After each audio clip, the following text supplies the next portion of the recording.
conversation. And of course, we are not alone. We always have a boyfriend for the show. Last week on Monday, we had Zua Lakete. And today, we have a fine gentleman. You know, I have a thing for beards though, but he looks cute. Boy, you look fine anyways. Thank you so much for being here with us.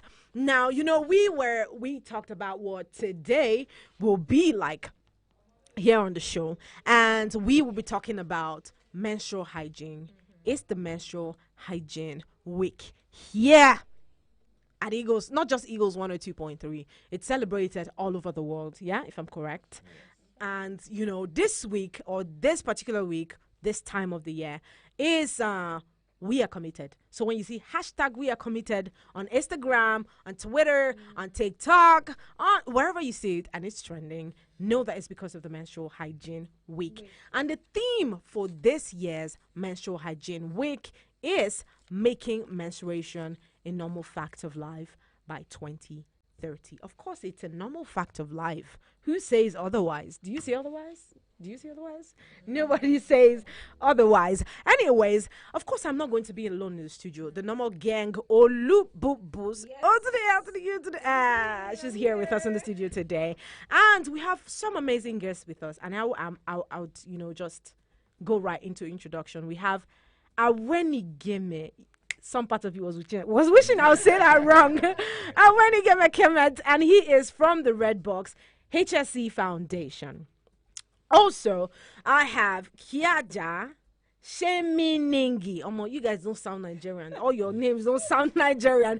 Rachel. And, of course, Mary Ojima Alu of the Girls and Goals Initiative. So, if you hear me anytime casting the news, I call out my full name. So, at the end of today's show, if you're able to tell me one thing that is different about the show, we have a guest here in the studio with us. If you can tell me my relationship with that guest, I might be so gracious to give you something. So why didn't you tell us?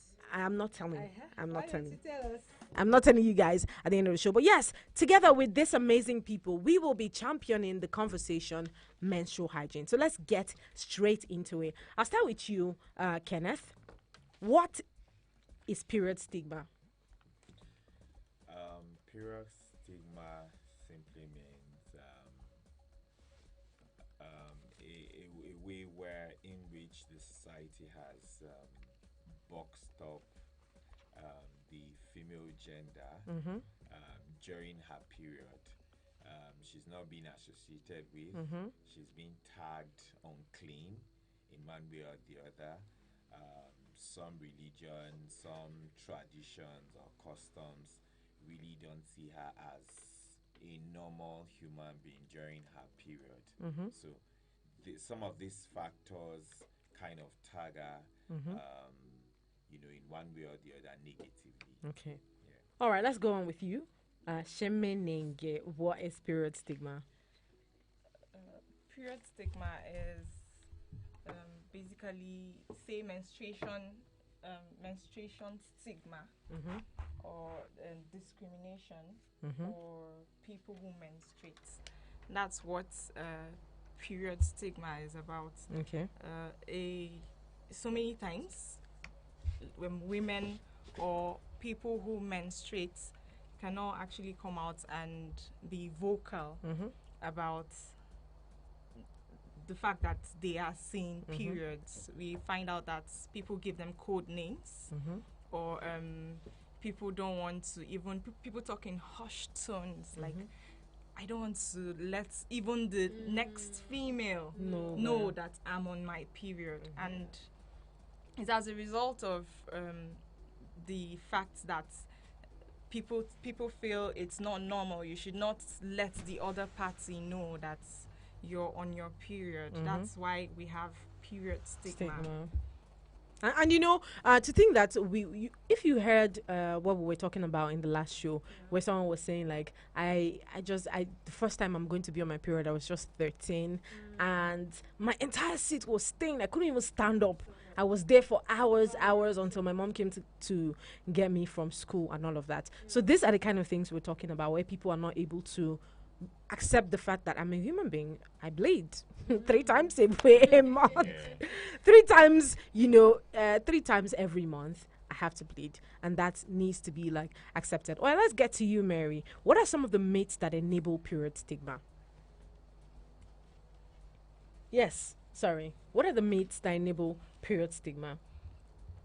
Okay, so period stigma dates back to, say, the Jewish tradition, where women were looked at or termed unclean.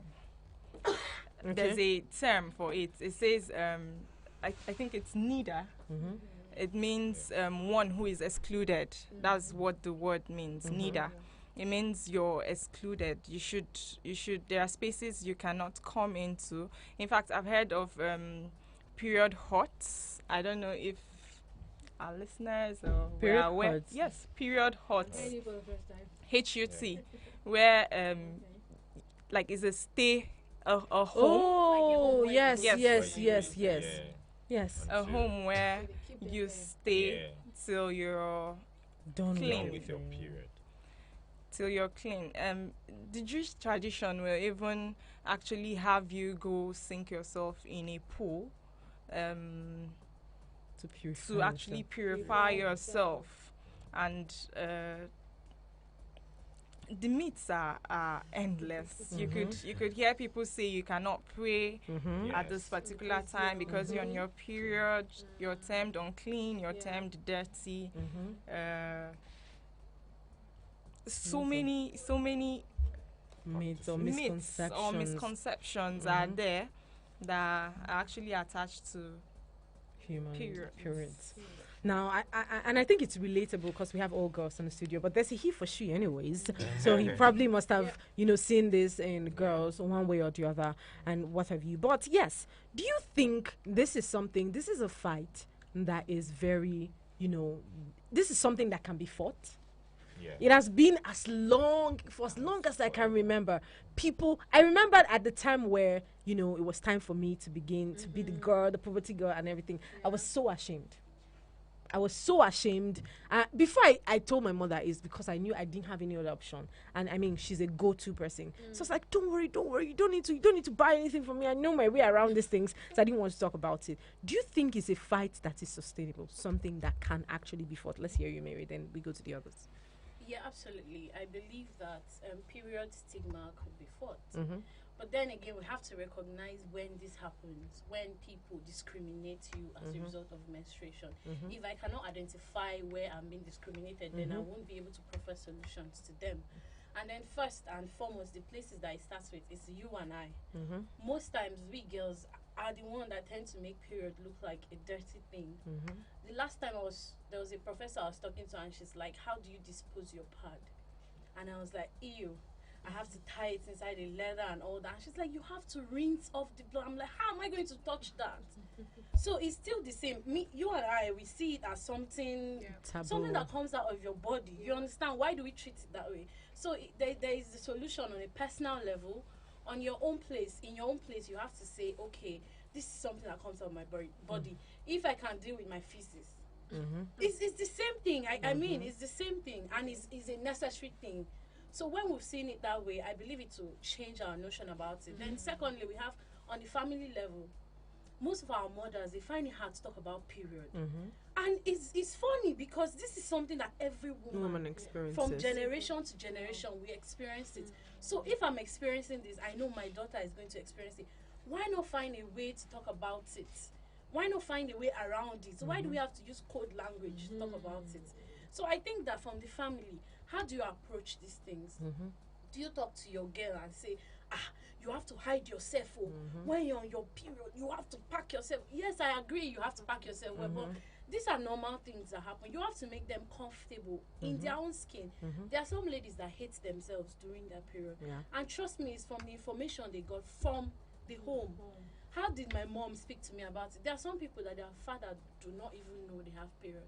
And that's another area where the solution comes from. I believe that we should engage men as agents of change. The truth of the matter with women is that anything that has to do with us is intercepted with the man. There's family planning. I keep saying this. When you go to communities to do family planning, if you don't engage the men, there's no way you can get through to these women. Most of these women will tell you, my organ no want to make her they do that kind of thing. So how will you help her when the person that is responsible for her, we're Africans. We agree that we're trying to fight the patriarchy and all that. But these are the people that are at the forefront. So for me, I also think that engaging men as agents of change. I mean, there are some NGOs now that go to schools to talk to boys about it. So I think those are the things that can make Need to be menstruation normal. And then, sorry, the last point I'll say is policy level. Okay.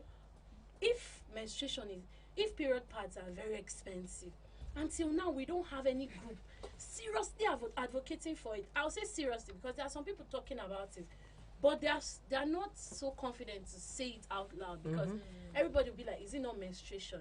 And the last time we're doing our program, we did a survey in markets to check for the cheapest pad. As at then, that was 2020. 2019. And the cheapest pad we found was 350. Okay, let me shock you. 350. The cheapest you will find now is about 500. So that's what I'm saying. It's about That's what I'm 500. saying. So on the policy part, if we can normalize or reduce the cost of this To make it sanitary more pad, accessible. maybe by doing, you know how they reduce cost of vaccination or like collaborations with agencies or these companies that produce it to make it affordable because without menstruation, there's no continuity. Of course. Do you understand? So I feel like on a policy level, we should talk about it and the cost should be reduced. And with all these things, I believe that we'll get towards making menstruation normal. All right, let's get to you, Kenneth. Do you think this is a fight, seeing that you're coming from a different perspective, right?